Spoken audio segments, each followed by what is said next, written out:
জানি চলে যাবে তোমরা, চলে যেতে হবে তোমাদের, কিন্তু থাকতে তোমাদের হবেই এই সিটিএস এর বুকে।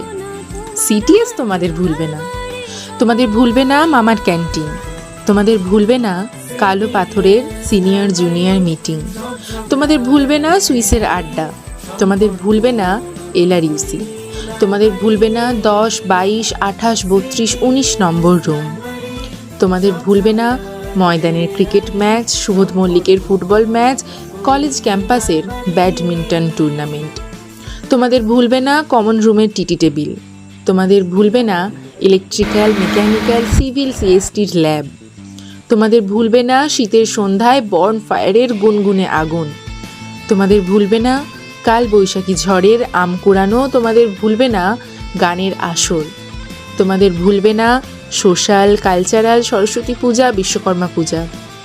সিটিএস তোমাদের ভুলবে না, সিটিএস ভুলবে না তোমাদের অক্লান্ত পরিশ্রম, বকাঝকা দিয়ে কাজ শেখানো, প্রোগ্রাম নামানো, ক্লাস বাঙ্ক করলে তোমাদের দেওয়া বকা, রেজাল্ট খারাপ হলে কেরিয়ার নিয়ে দেখানো ভয়।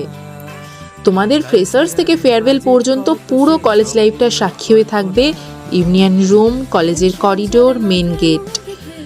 ইউনিয়ন রুমের টেবিলে, আলমারিতে থেকে যাবে তোমাদের ছোঁয়া, তোমাদের ছোঁয়া থেকে যাবে সিটিএস এর প্রত্যেকটা আনাচে কানাচে। সব কিছু শুরু হয়েছিল এই ফার্স্ট ইয়ার, তোরা আজ ক্লাস শেষে দাঁড়াবি, কথা আছে এটা বলে। তারপর সেই কথা থেকে আস্তে আস্তে কিভাবে আননোন র্যান্ডাম পাবলিকগুলো সব থেকে কাছের হয়ে গেলে তোমরা, কে জানে। ফার্স্ট ইয়ারে যখন ছিলাম দেখেছি তোমাদের কাজ করতে, আমরা তো শুধু মজা করেছি মাত্র, বলেছি সব ভালোই হলো, বাট এটা যদি একটু এরম হতো বেটার হতো আরো। আজ যখন আমরা সেকেন্ড ইয়ারের শেষ প্রান্তে এসে দাঁড়িয়েছি, তখন আমরা বুঝেছি যে ওইটুকু কাজটা করতেও ঠিক কতটা খাটনি থাকে, কতটা অক্লান্ত পরিশ্রম, কত রাত জাগা থাকে। ভুল করেছি সেদিন তোমাদের জাজ করে, তাই আজ ক্ষমা চেয়ে নিচ্ছি। পারলে ক্ষমা করে দিও ছোট ছোট ভাই বোনদের। সরি দাদা দিদি।